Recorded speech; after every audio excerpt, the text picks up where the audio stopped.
Saya ikhlas, saya ridho pakai baju orange. Saya ikhlas, saya ridho masuk lapas. Apakah Anda pingin saya di penjara? Demi Allah, seandainya memang Anda punya ijazah asli dan karena itu saya mesti dihukum, gak ada masalah. Semoga malaikat lewat malam ini dan mengaminkan doa dan permintaan daripada Mbak Tifa yang mengatakan saya ikhlas di penjara gitu kan. Jadi perkataan juga adalah doa.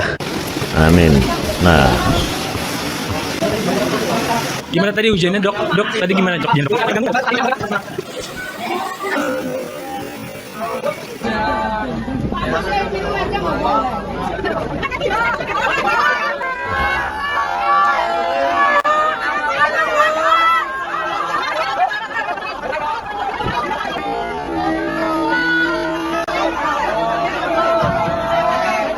Siapa yang kuat secara mentally, physically, spiritually, kami menegakkan kebenaran. Itu adalah visi misi spirituality.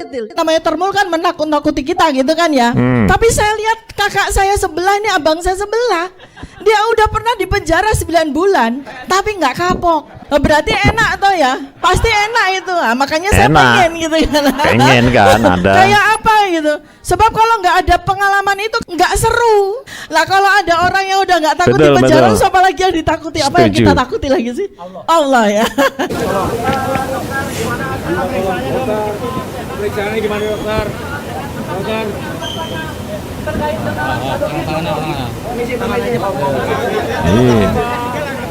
Ya, tampak di gambar adalah Dr. Tifa ditemani oleh kuasa hukum Refli Harun yang akan memasuki mobil tahanan.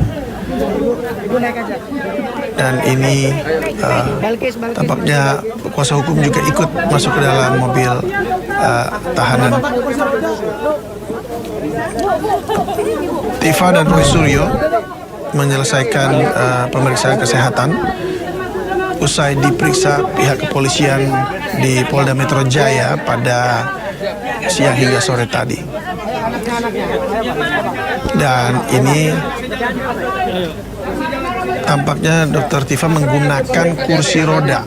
Kursi roda. Bismillahirrahmanirrahim. Ayo, permisi ya. Terima kasih, Pak. Iya, ngambil-ngambil dong, Pak.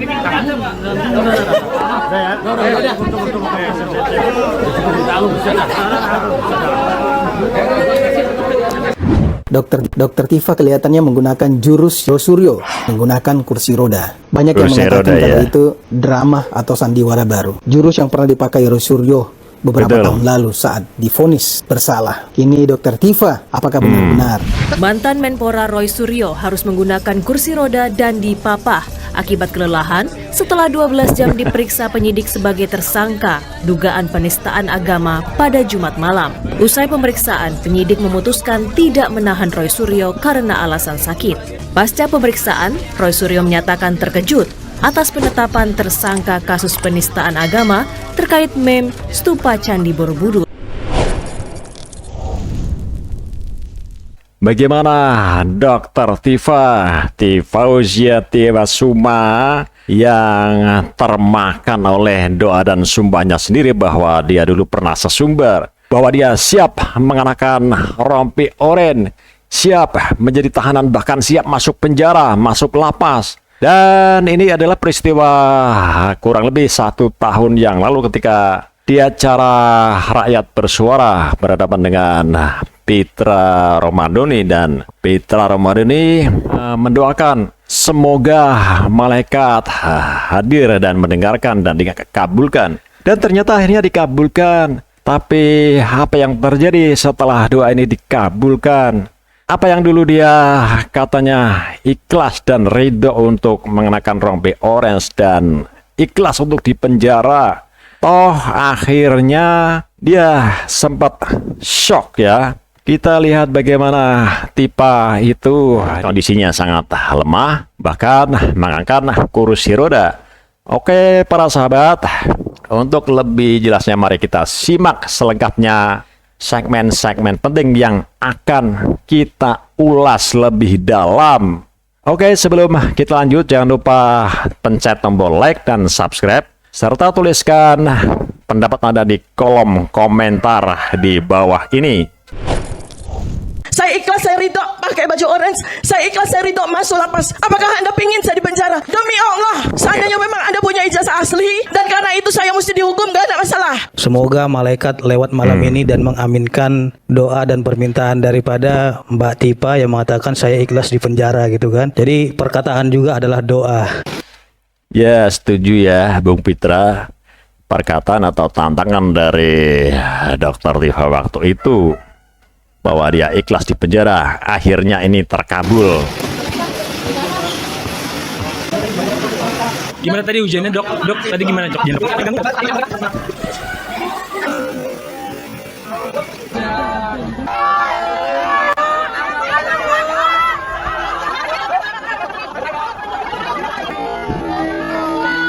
Ini dia detik-detik Tifa memasuki Siapa yang mobil. kuat secara Nah, mentally, physically, spirituality, kami menegakkan kebenaran. Itu adalah visi misi spirituality. ya inilah dari pakar spiritualitas ya. Inilah pakar sebenarnya, pakar yang akhirnya harus menanggung akibat dari perbuatannya dan sesumbarnya selama ini. Dan kejahatannya menebar framing selama berbulan-bulan bahkan sampai setahun lebih menyerang Bapak Jokowi dengan fitnah ijazah palsu.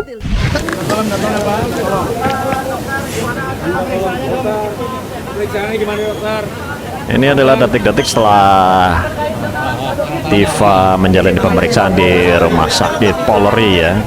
Ya, tampak di gambar adalah Dr. Tifa ditemani oleh kuasa hukum Refli Harun yang akan memasuki mobil tahanan. Dan ini tampaknya kuasa hukum juga ikut masuk ke dalam mobil tahanan. Anda lihat bagaimana Dr. Tifa terlihat tergolek lemas dan kita menjadi teringat ya masa lalu ketika Roy Suryo dalam kasus penghinaan penistaan agama dalam kasus mem stupa yang juga mengenakan kursi roda. Alasannya kelelahan, padahal itu untuk menghindari penahanan. Ini adalah salah satu dugaan kita, apakah ini memang sandiwara meniru modus Roy Suryo. Tifa dan Roy Suryo menyelesaikan pemeriksaan kesehatan usai diperiksa pihak kepolisian di Polda Metro Jaya pada siang hingga sore tadi. Dan ini tampaknya Dr. Tifa menggunakan kursi roda. Kursi roda. Baru sih seperti Roy Suryo yang dulu ya.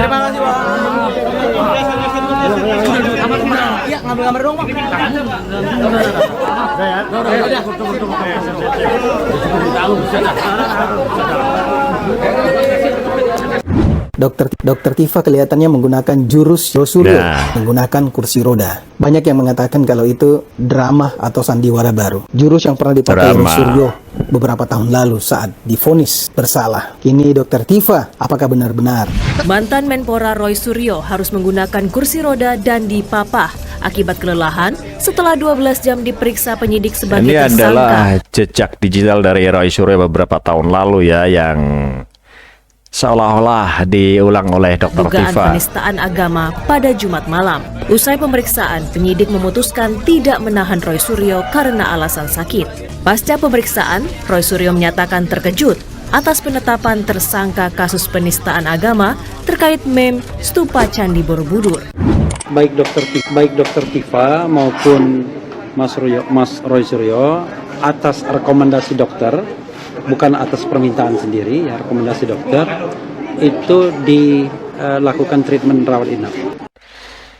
Nah, ini menjadi konfirmasi bahwa apa yang dilakukan oleh Dr. Tifa kita bisa menduga sebagai sebuah sandiwara atau taktik akal bulus. Nyatanya akhirnya Refli Harun kuasa hukumnya menyatakan bahwa ini adalah alasan untuk penangguhan penahanan. Sebenarnya kondisinya baik-baik saja, tetapi dia punya katakanlah sakit bawaan.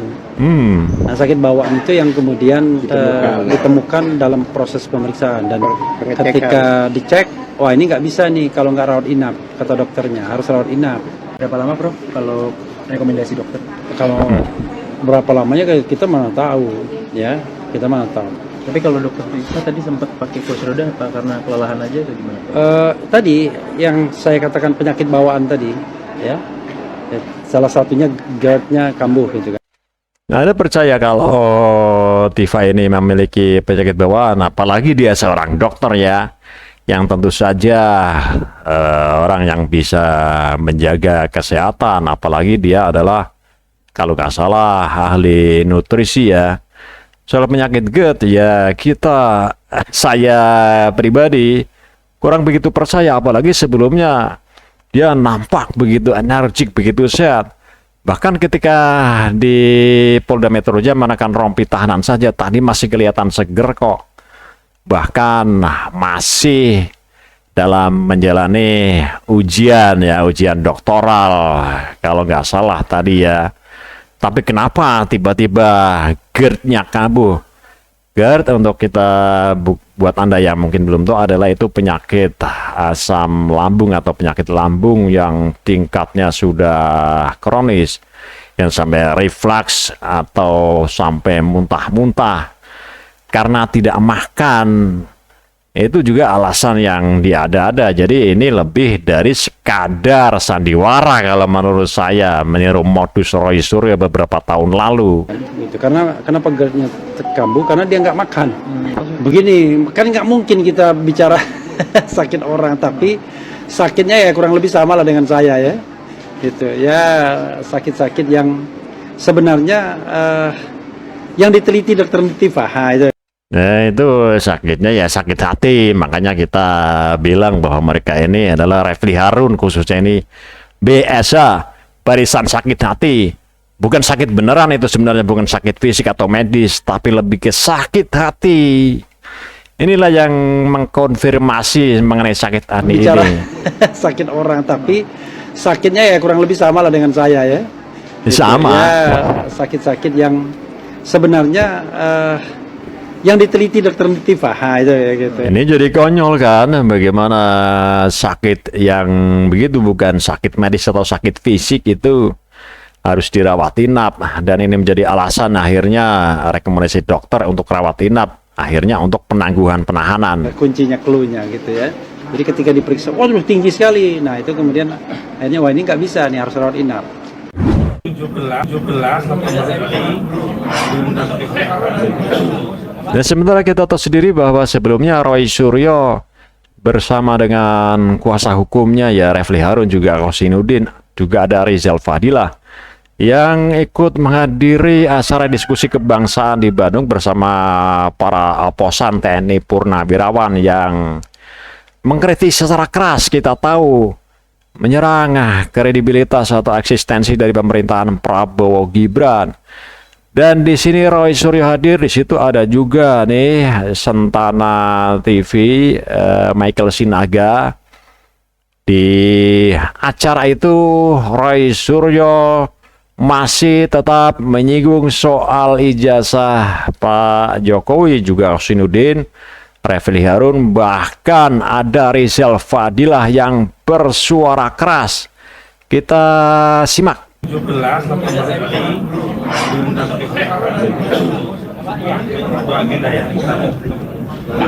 Ini adalah main Roy Suryo sebelum dia tampil.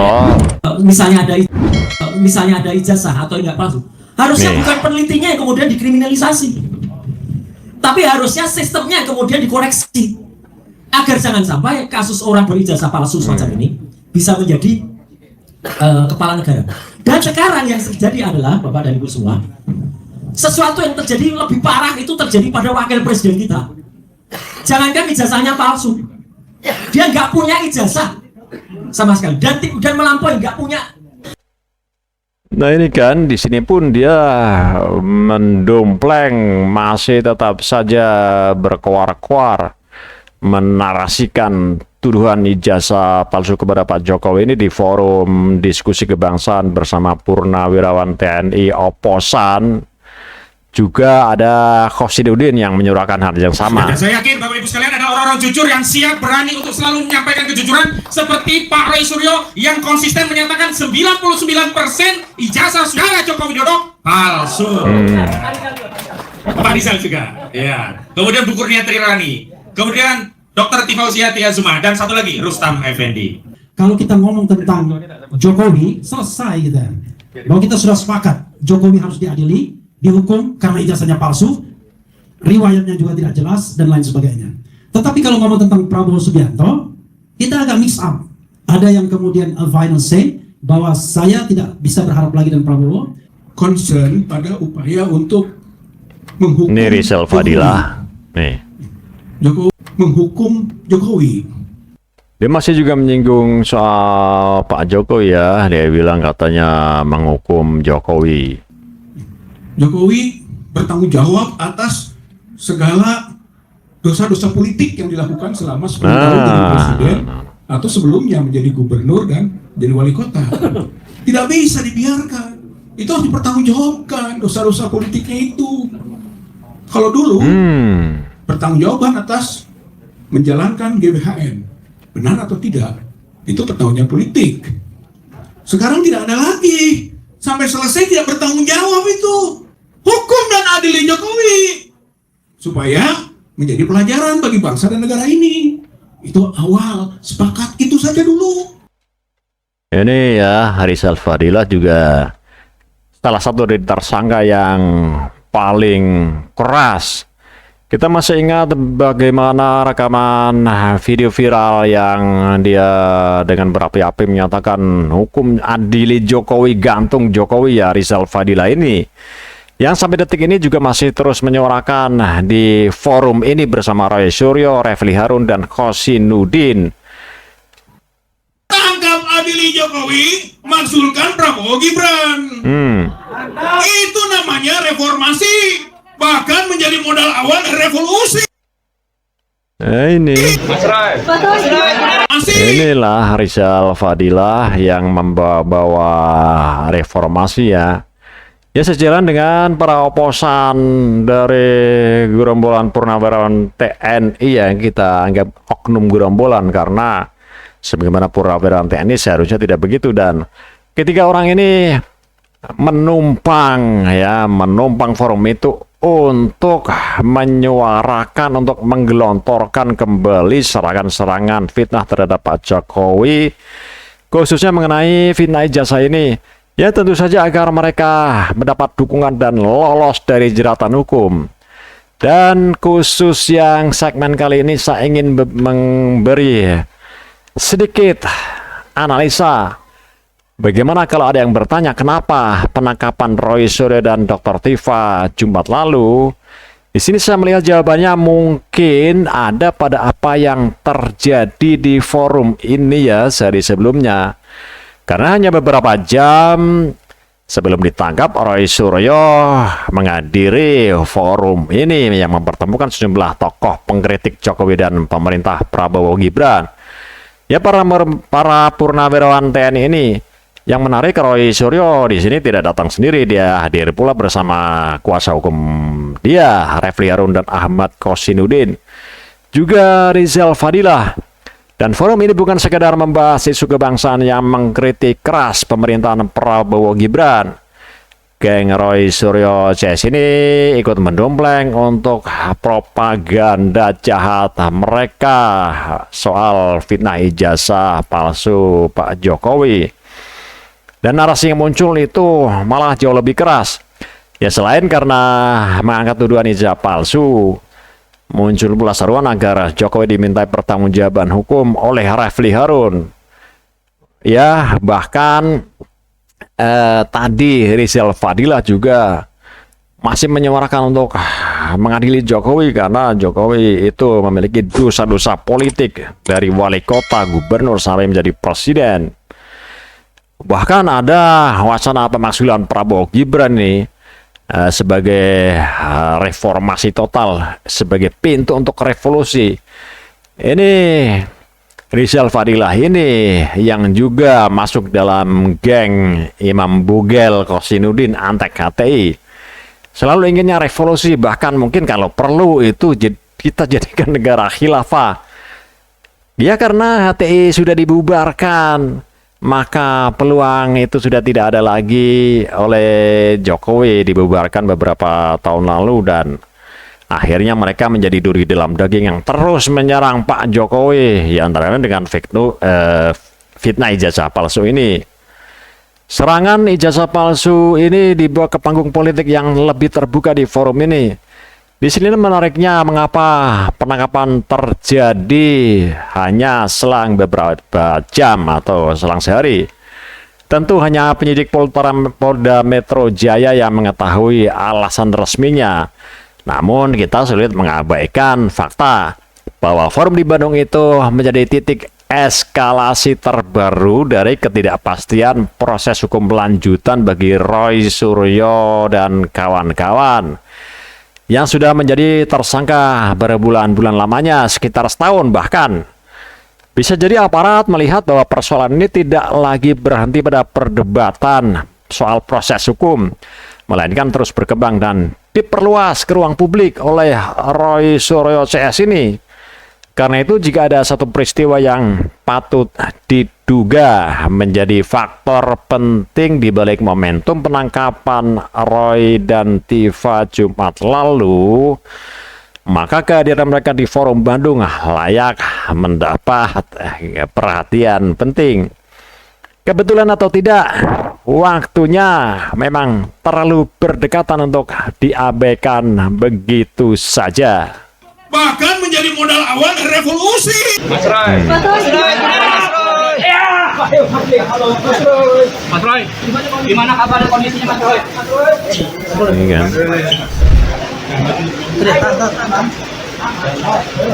Mas Roy. Ini kan Anda tadi sehat ini. Kenapa tiba-tiba katanya sakit? Terganggu nggak dok? Apakah hari ini sehat dokter Tifa? Masih bahas info P21 loh Mas Roy. Nah inilah momen beberapa hari sebelum penangkapan ketika Roy Suryo dengan angkuh dan arogannya merasa yakin bahwa dia itu memiliki hak yang kebal dari hukum seolah tak tersentuh hukum. Apakah ada orang besar atau backing di belakang mereka yang konon katanya mengerem agar proses hukum persidangan tidak berlanjut? Padahal isu P21 sebenarnya sudah begitu lama, tetapi persidangan tidak juga digelar. Itu pernah dilontarkan oleh kubu dari Pak Jokowi bahwa ada orang besar di balik mereka yang berusaha untuk mengangkangi atau mengerem proses ini agar Roy Suryo tidak disidang. Makanya orang ini beberapa hari sebelum penangkapan kemarin masih tetap kuar-kuar. Udah benar datang. Udah. Tapi bohong. Udah benar datang. Udah. Info P21 loh Mas Roy. Udah benar datang. Udah. Tapi bohong. Nah, ini. Masih bisa. Tapi bohong. Ya, jadi itu hari ini teman-teman yang menonton Kata Andi Azwan official ya dan Abdul Ghafur Sangaji official. Kata Andi Azwan, Jumat besok itu deadline. Kok bisa dia ngitung deadline dari mana? Hari ini udah deadline. Oh bisa-bisanya emang Anda Dominus Litis, orang kejaksaan. Bisa ngitung deadline. Tapi kalau kata Bu Eli Daneti, hari ini batas air. Sudah, hari ini batas air. Jadi kali ini memang ya antar termul aja nggak kompak. Ya, gitu. Jadi hari ini sudah Rabu, tanggal 17 Juni ya 2026. Nah, dia tidak menyangka kan, hanya selang 2 hari dia masih meyakini bahwa dia tidak tersentuh hukum. P21 itu yang kita yakini dari kami, saya khususnya meyakini berdasarkan informasi yang kredibel bahwa P21 itu sudah ada. Dia masih kekeh bahwa P21 itu tidak ada, bohong.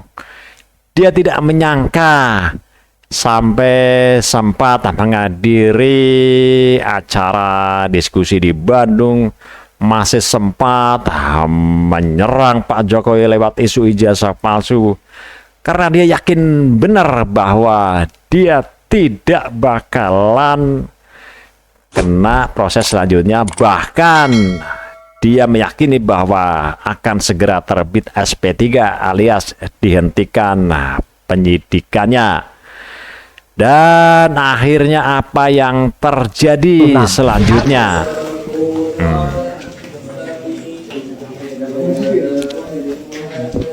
Mas Roy gimana? Kondisinya, Mas? Gimana ya? Anda lihat bagaimana raut wajah Roy Suryo beberapa hari setelah tadi tertawa-tawa sambil menenteng Romeo Oren yang seharusnya ini dikenakan, tapi kenapa dia tidak dikenakan? Ya tentu saja dia, aduh.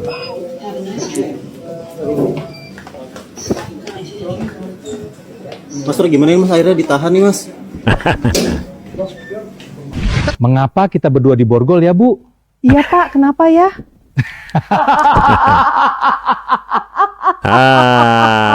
Aduh. Orang yang sekarang ini paling ditakuti sama Jokowi ya kita ini. Gitu. Ini adalah Tifa yang koar-koar beberapa waktu lalu dengan so PD-nya, so jagoannya merasa sebagai pahlawan yang paling ditakuti Pak Jokowi katanya. Kenapa? Karena kita bertiga ini bocah edan kabeh. Memang edan. Nah, oke, itu soal Inilah contoh edannya dari Roy Suryo ya, kita kan ijazah Jokowi. Apakah sekarang dia masih bisa ketawa ya? Dan kabeh itu mesti apa ya? Yang nggak punya rasa takut gitu ya. Karena ya sudah, kalau memang kita sudah dipilih untuk mewakili teman-teman, mewakili semua orang untuk berjihad ya sudah. Ya bagus kalau tidak punya rasa takut, karena dia merasa itu berjihad. Dan ini klop sekali dengan pernyataan dari Imam Bugel, si Imam Tompel Kosinudin yang selalu membawa-bawa ayat suci berjihad, menyatakan perang terbuka terhadap Jokowi. Berjihad ya sudah kita. Bismillahirrahmanirrahim. Kami nyatakan perang terbuka secara hukum melawan saudara Joko Widodo. Allahu Akbar. Saudara Joko Widodo puas sekarang saudara melihat anak bangsa warga negara Anda hari ini dijemput secara paksa. Apakah Anda cukup puas dengan peristiwa hari ini? Ya kalau saya pribadi ya saya puas ya. Kalau Pak Jokowi ya tentu saja beliau tidak seperti saya karena beliau seorang negarawan sejati. Tapi kalau Anda nanya saya puas atau tidak puas, tentu saja saya puas dan mengapresiasi sikap tegas dari Polda Metro Jaya. Kicau mania, gini ya, kicau mania, puas. Bukan harus secara kemanusiaan, nggak harus senang hati, nggak harus berbangga hati. Tapi secara penegakan hukum, secara kemanusiaan, saya harus dengan senang hati mengungkapkan perasaan saya. Terima kasih Polda Metro Jaya, terima kasih dalam penegakan hukum, terima kasih ya Allah, terima kasih pada semua yang berkompeten dalam penegakan hukum, bahwa dianggap penegakan hukum kita adalah penegakan hukum yang berjalan dengan sesat, ternyata menjalankan dengan penuh etika dan moral bertata krama, dari detik ke detik, dari tahap ke tahap, berjalan dengan sangat luar biasa. Atau Anda justru kurang puas, ingin Roy Suryo dan kawan-kawan ini ditahan semuanya? Wahai kubu Jokowi termul-termul, puas kalian mendengar kabar penangkapan ini? Puas sekali. Ini hukum yang kalian pamerkan sebagai penegakan keadilan. Ya memang inilah penegakan keadilan. Ya memang inilah hukum.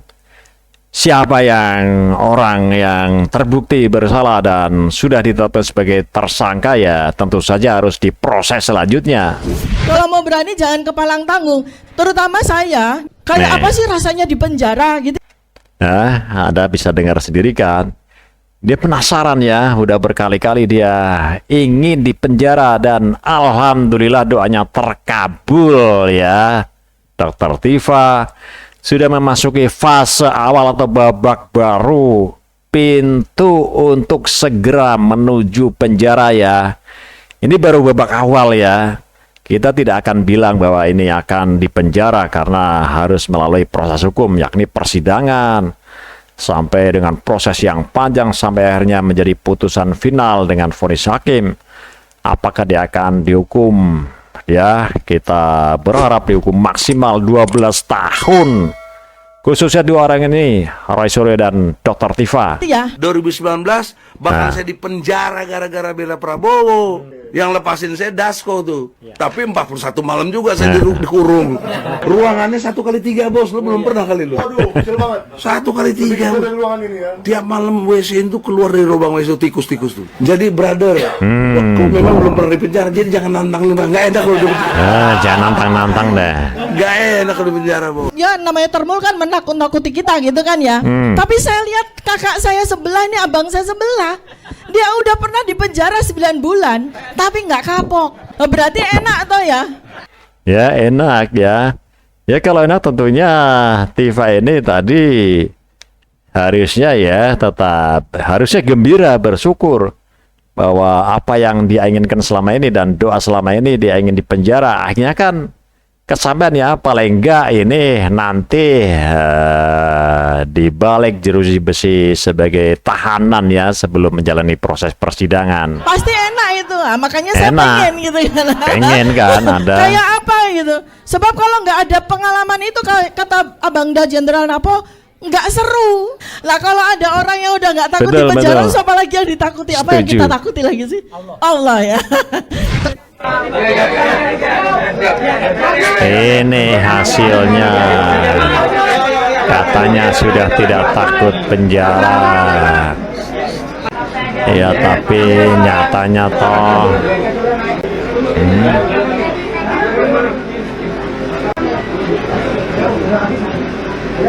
Anda lihat dia tergolek lemas. Tapi ya tadi ada kemungkinan ini adalah cuma sandiwara ya. Karena berdasarkan dari jejak digital tadi, Dr. Tifa sebenarnya ya menginginkan pengalaman baru, ingin dipenjara. Kalau ini adalah apa yang dia inginkan ya berarti ini cuma pura-pura, cuma acting agar ditangguhkan penahanannya. Tapi ya yang bikin jadi standar ganda atau membingungkan ya artinya ya takut penjara juga kalau diminta penangguhan penahanan.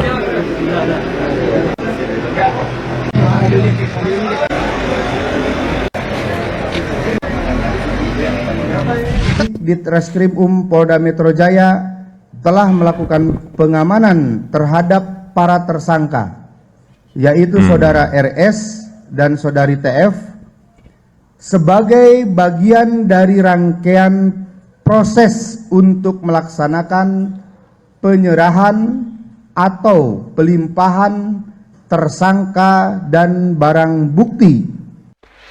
Ini adalah keterangan resmi konferensi pers dari pihak Polda Metro Jaya mengenai penangkapan dari Roy Suryo dan Tifa Jumat kemarin. Dari penyidik Ditreskrim Polda Metro Jaya kepada Jaksa Penuntut Umum Kejaksaan Tinggi DKI.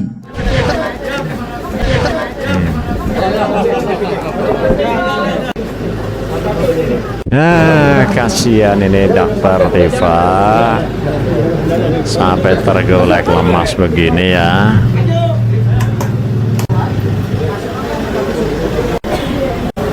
Kedua, kami mencoba untuk ikhtiar mengajukan permohonan penangguhan, dan dalam rentan ini kami sudah konsolidasi dengan sejumlah tokoh untuk memberikan jaminan.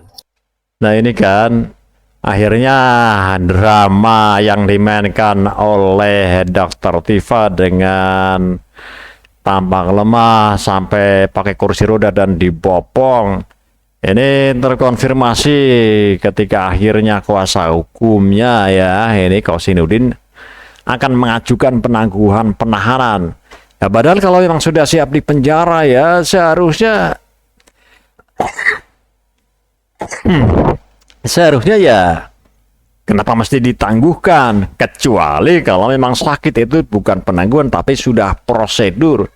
Kalau sakit ya memang harus diobati dulu, karena untuk persidangan itu membutuhkan syarat ya adanya kesehatan fisik dan mental. Sedangkan kalau orang lagi sakit tentunya tidak memenuhi syarat untuk menjalani proses persidangan. Jadi kalau soal penangguhan ya, apalagi si Imam Bogal ini, Kosinudin kan sudah berulang kali, silahkan kalau klien saya di penjara 100 tahun pun ya, itu silahkan. Nah sekarang dia berusaha untuk mengajukan penangguhan penahanan. Ini bagaimana ini? Ada Pak Sunarko, Majen TNI Purnawirawan, ada Pak Ugroseno, Komjen Pol Purnawirawan. Ada juga Pak Din Samsudin sudah mengirimkan jaminannya, nanti kami tinggal. Nah ini tadi dia menyebut beberapa jenderal kan yang tentunya mereka sudah berkoordinasi kemarin saat pertemuan di Bandung.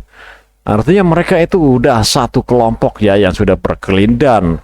Ada membackup di belakang Roy Suryo. Kompilasi terakhir sudah ada kira-kira 50-an jaminan dari tokoh-tokoh untuk memberikan dukungan kepada Pak Roy Suryo dan kepada penegak hukum bahwa Pak Roy Suryo, Dr. Tifa itu akan kooperatif menjalani proses, jadi tidak perlulah dilakukan. Ya itulah tadi ya para sahabat sekalian, bagaimana Roy Suryo dan Tifa ini kini harus menjalani konsekuensi dari tindak kejahatan mereka. Dan tidak bisa kita menuduh ini adalah diskriminasi, ini adalah tekanan dari Jokowi, ini adalah tekanan dari Termul, intimidasi dan sebagainya. Jalani saja proses hukum selanjutnya, tidak usah banyak alasan. Apalagi ini khusus buat Dr. Tifa yang sejak awal sudah menantang-nantang, bahkan menyatakan diri siap untuk menekan rompi oren, baju tahanan, bahkan siap dipenjara, dan itu tidak lain adalah sebuah doa dan kini diijabah. Tentunya kita atau dia juga turut bersyukur karena doanya diijabah ya.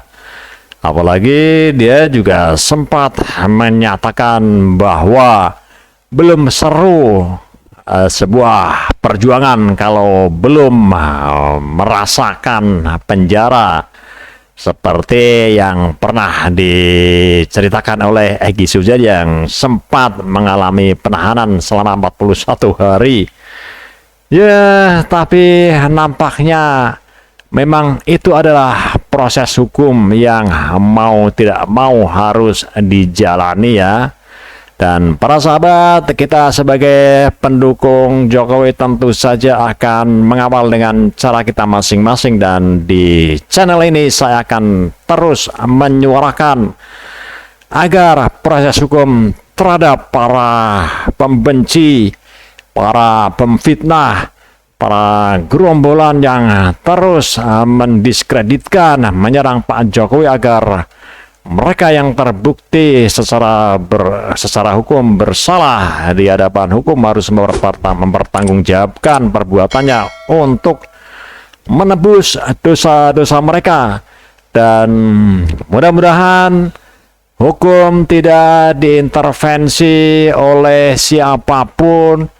Tidak ada orang besar yang berusaha mengerem atau menghambat atau menjegal proses hukum terhadap Roy Suryo dan kawan-kawan.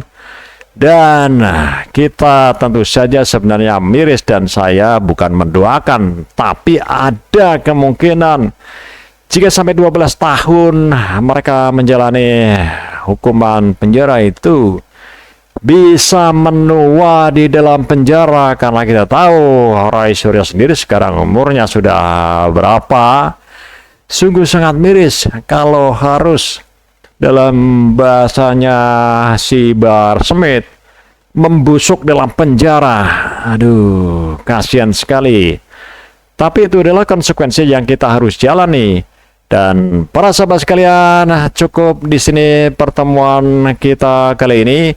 Mudah-mudahan kita bisa bertemu kembali di kesempatan berikutnya. Dan untuk Anda yang baru mampir, jangan lupa like, subscribe, dan tulis pendapat kalian di kolom komentar. Dan selalu agar bisa mengikuti video-video kami selanjutnya. Sampai di sini pertemuan kita kali ini. Salam waras Indonesia.